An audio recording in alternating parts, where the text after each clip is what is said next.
2/3 सरकारले नागरिकमाथि गरेको दमनको के व्याख्या गर्नु? 34 वर्षसम्म यो देशलाई हरिकङ्गाल बनाएकाहरूको के व्याख्या गर्नु?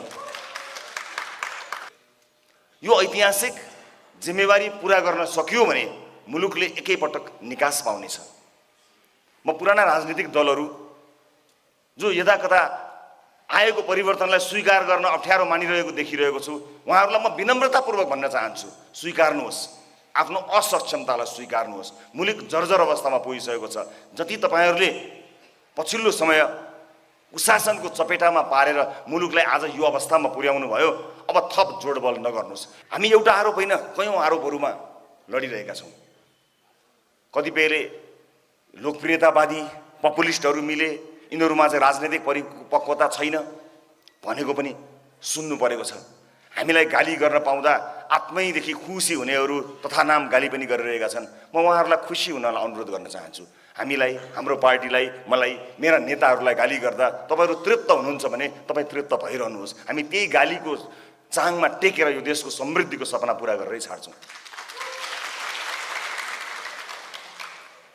अब हामी फरक जिम्मेवारीमा छौँ।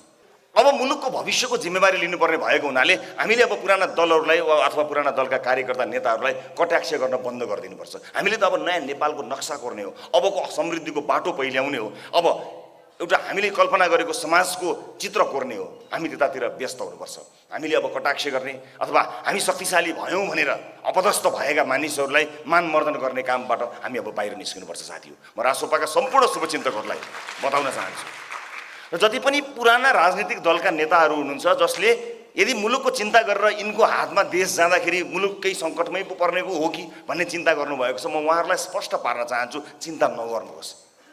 तपाईहरूले चिन्ता गर्न पर्दैन। नयाँ पुस्ता सक्षम छ, सबल छ। यो देशलाई एउटा उचाइमा लिएर जान सक्ने क्षमतावान पुस्ता हामीले लिएर आएका छौँ।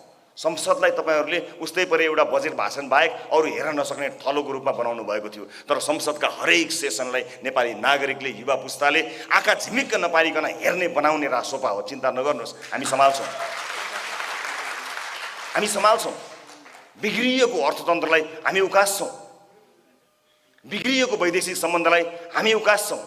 गिरेको राष्ट्रिय मनोबललाई हामी उकास्छौँ। युवाहरूमा त्यो ताकत छ, त्यो शक्ति छ, हामी उकास्छौँ।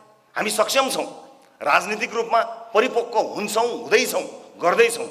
तर त्यो राजनीति पनि के राजनीति जसले देशलाई हरितन्नम बनाएर छोड्यो, देशका नागरिकलाई देश छोडेर जाने बनायो, लालापालालाई छोडेर जानुपर्ने बनायो, सम्भावना भएको देशलाई सम्भावनाहीन बनाएर छोड्यो।